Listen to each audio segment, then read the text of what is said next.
Herreria kalean du egoitza, duela 11 urte sortu zen Ailaket elkarteak. Eskatzen duten kontsumitzaileei drogen inguruko informazioa eta testatze edo analisi zerbitzua eskaintzea da euren zeregina. Zer da arriskutsuena?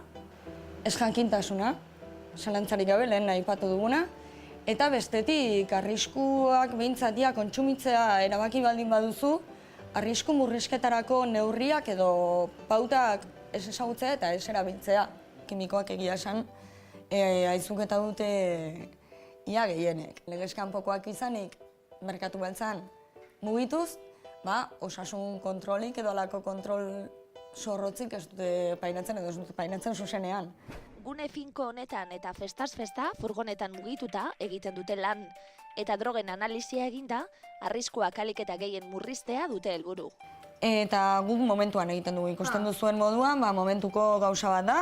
Hementxe daukagu anfetamina edo ustez. Adina eta sexua baino ez dugu eskatzen, anonimoa da, konfidentziala bai. Eta egia da, guk analisia egin bitartean, hitz egiten diegula pautei buruz. Nahiko susmagarria da.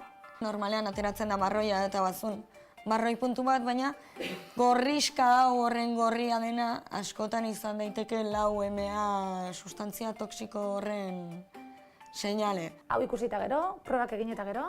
Gomendatuko genuke sartzea. Gero, hori berea da, berak jakingo du zer egin, baina guk informatu egingo diogu honek daukan arriskuaz.